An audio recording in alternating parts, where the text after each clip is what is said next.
So, again, to bring the problem into focus, we have a situation where the Exodus can be dated to 1446 BC. When we turn, so that's set according to the Bible's timeline. That is very set. So then we turn over. So we have that. We have that as kind of one category of data. The biblical timeline from the Kings back to the Exodus marks the Exodus pretty clearly in the year 1446 slash 1445 BC. So we then turn aside and we look at our Egyptian framework of history. If we believe the Exodus happened in Israelite history in 1446 BC, then we need to look at our Egyptian column of history and say, okay, who do we think was Pharaoh in 1446 BC? If we have that wrong, if we have concluded that the wrong Pharaoh was in charge then, we're going to get all messed up. And that's essentially what's happened. For the most part, scholars will tell you that either in 18, remember those dynasties I was talking about? The reigns of Egyptian kings from Dynasty 1 down to Dynasty 31 or whatever. For the most part, scholars will tell you that either Dynasty 18 or Dynasty 19 was in charge of Egypt during the time that Moses would have been alive in the 1500s and 1400s BC.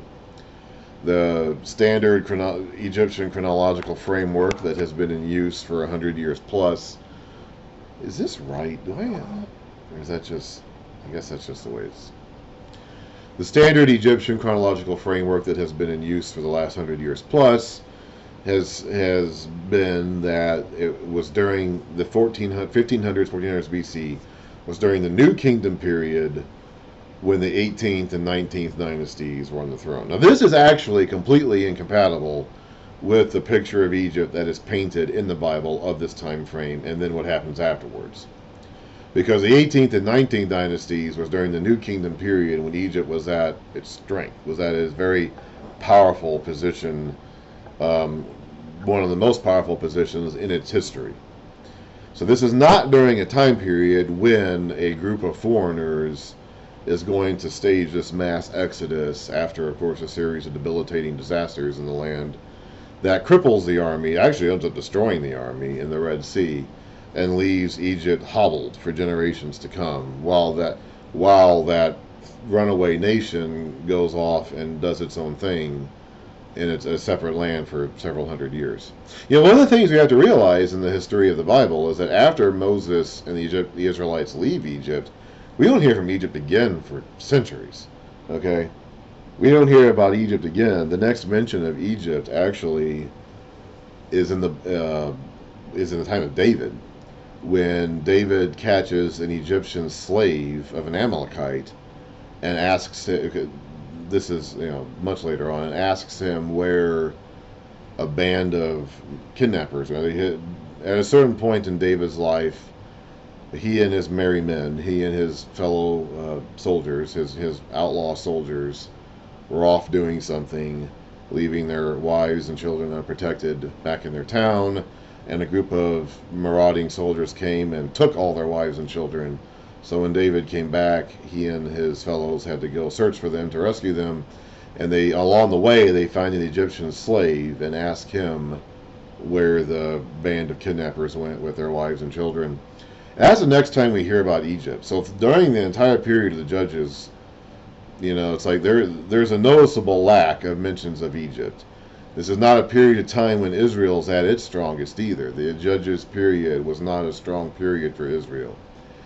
And yet they were suffering no repercussions for what they did to Egypt after they left in the days of Moses for centuries afterwards. So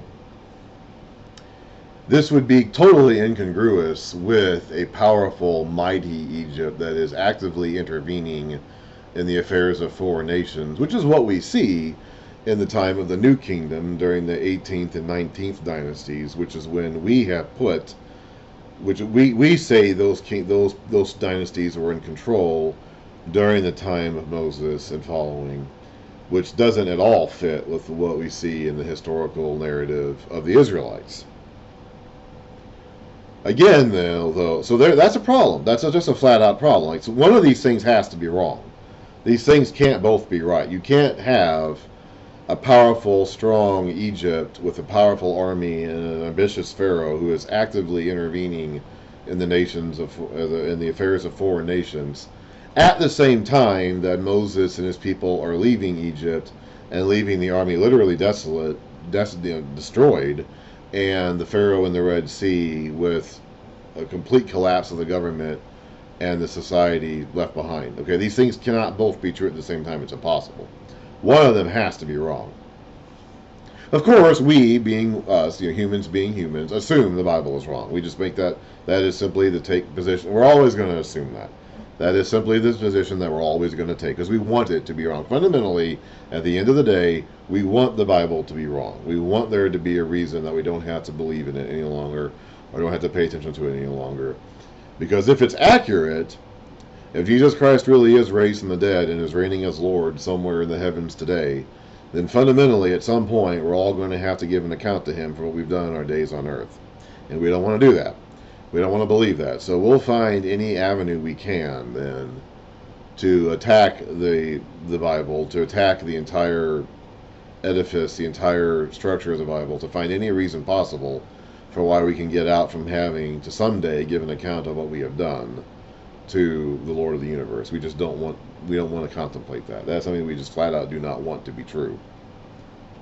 We don't really, my belief, my suspicion is, my understanding of human nature tells me that we don't really care about the Exodus in its own right. To some degree, maybe some of us do if we are really hardened anti-Semites and we just don't want to give the Jews credit for anything. And there is a little bit of that factoring into the mindset of some people. I'll get to that as we go. But for the most part, it really isn't about that, especially if our Greek-educated, enlightened white European scholars that have dominated the world stage for the last few hundred years. We really don't care about that too much. Fundamentally, what we care about is getting to avoid having to explain ourselves to Jesus after we die someday. If there really is a resurrected Lord out there somewhere, ruling from the heavens that we all have to give an account to someday, and our actions are going to be measured against his words to see how they measure up. We don't want to have to face that. That's something that we don't want to have to deal with. So we're going to dismiss that by saying, well, he's not really king, he's not really Lord, he's not really out there. I'm not going to have to face him someday. So we'll find any avenue we can find to attack the credibility of this being's claims and say, okay, that can't really be true. One way we do this is by denying the historicity of David.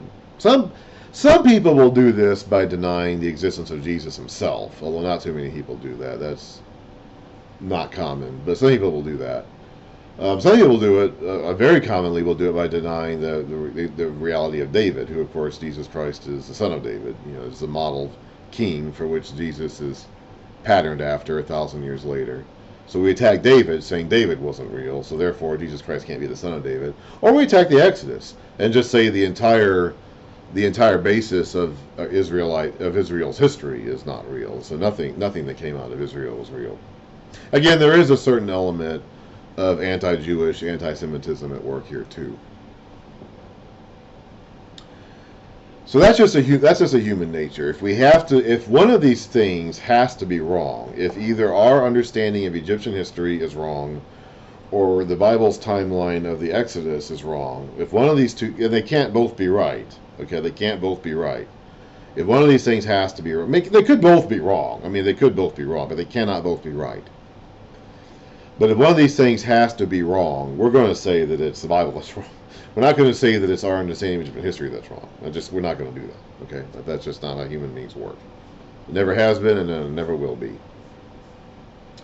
But if you look at the evidence, if you look at the timelines, if you look at what we have and what we don't have, and what we think we have and what we overestimate we have, it becomes, I think, pretty reasonable that, well, actually, our understanding of Egyptian history is in fact wrong. It's not hard to, it's really, honestly, it's not hard to say that. If you don't have a vested interest in proving that it's right, it really isn't hard to say that. Same thing with this COVID stuff. We spent 16 months just swearing up and down, denying any discussion whatsoever that it could have come from a lab. Whether it was leaked, Whether it was being stored in the lab and somehow just escaped or leaked through human accident or human malpractice, whether it was stored in the lab and was being modified or engineered to be something different as a genetically engineered thing, or whatever. Just the idea that it wasn't completely natural in its origin, that we interfered somehow and made this situation happen through our own, even if it was totally accidental, even if it was nothing more than we were simply storing it in a lab, and at some point someone contracted it, and then left the lab and started spreading it around. But even something as simple as that, like just the idea that we did something to create this problem, that it wasn't purely natural or happenstance or accidental in its nature or its origin, it's hard for us to bear. And for 16 months, we didn't even want to talk about it. From the beginning of February until the end of May 2020, 2021, I mean, it was just something that we just did not even want to speak. We didn't want to think about it. We didn't want anyone else to talk about it. We were banned discussion of it. For no other reason, for literally no other reason than that we just simply did not want to believe it. It shook us to our very core to accept that it could possibly be true. Even to contemplate it as being a possibility of being true. And for 16 months, we did everything within our power to shut down all discussion of it. For literally no other reason than that we simply did not want to believe it. Now, different people will give you more elaborate justifications for their behavior, but ultimately, in whatever they say, and I've read a number of articles trying to excuse themselves for why they refuse to discuss it for so long. But whatever reason or excuse or justification that they give, and they have tried, it really doesn't matter. The fundamental fact is, what it ultimately comes down to is that we did not want to believe it was true, so we acted as though it wasn't true. We took a stance that it could not be true, and so everything we did and said publicly for 16 months was based on that stance, that we simply did not want to believe it was true. I'm not even sure if it is true, but I've been saying all along that it could be. But we didn't want to discuss this for 16 months, so we didn't even talk about it. We couldn't talk about it. You said anything, even if you even brought it up, you were labeled as all sorts of terrible things. And so we've seen an example of this human blindness play out in front of our eyes just in recent weeks. Okay? We know, we should all know by now that human beings can and frequently do engage in this sort of willful blindness behavior. If we don't want to believe something is true, we will not believe it is true. Okay? No matter how smart we think we are, we're all subject to these sorts of foibles and follies. If we don't want to believe that our construct of Egyptian history is true, if we want to believe that our Egyptian construct of history is true, we're going to see evidence in favor of it being true. If the primary contradiction to that history is the history as recorded in the Bible, we're just going to dismiss that and say, well, that can't be true. Just like we're going to dismiss the possibilities of COVID having a lab origin, just say, that can't be true. We're not even going to talk about that. I refuse to even accept that possibility, which is how we acted for 16 months. Some of us still do. Some of us are still acting that way. I don't know what will ever be proven in terms of, I don't know if anything can be proven, honestly, in terms of COVID. But if you compare our construct of Egyptian history to the Bible's record of history, one of these things can be proven to be untrue. Which is interesting in the sense that Egyptian history itself doesn't have to be untrue for the Bible to be true. Just our understanding of Egyptian history has to be untrue, which is something else that we have a hard time grasping. We think that we're the masters. We're the enlightened ones. It's a hubris issue. We're the sons of the Enlightenment. We're the children of the enlightened. We have progress and reason and science on our side. We don't worship the sun like the Egyptians did. We're not primitive like they were in their beliefs and their concepts of the world.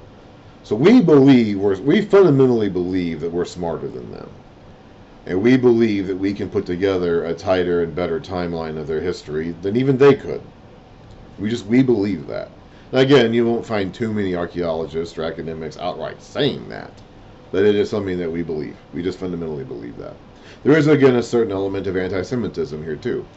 We want, especially for those who are of Muslim persuasion and have a long-standing grudge against the Jews, we want to take away their accomplishments as a nation and disproving the Exodus, and therefore removing the entire basis for their existence as a nation is one excellent way to do that.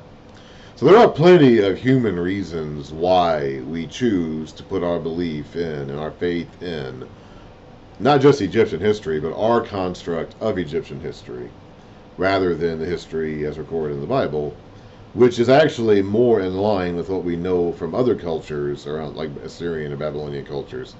Egyptian history is actually kind of the outlier in this sense.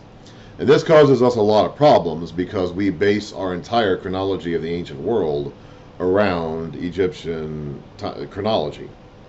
And this causes problems with other areas too, like with Greece or with other points of contact between these nations surrounding the Mediterranean Sea. The fact that we use Egyptian chronology to construct our entire timeline of the ancient world causes problems in the timelines of other nations besides just Israel. But we do this, and again, we don't even stop to think about whether or not some of our assumptions about Egyptian history are right or wrong, even though the edifice that we have constructed is not stable, is in fact built on sand, and can be should be questioned seriously about whether or not some of these assumptions we've been holding for a long time are true.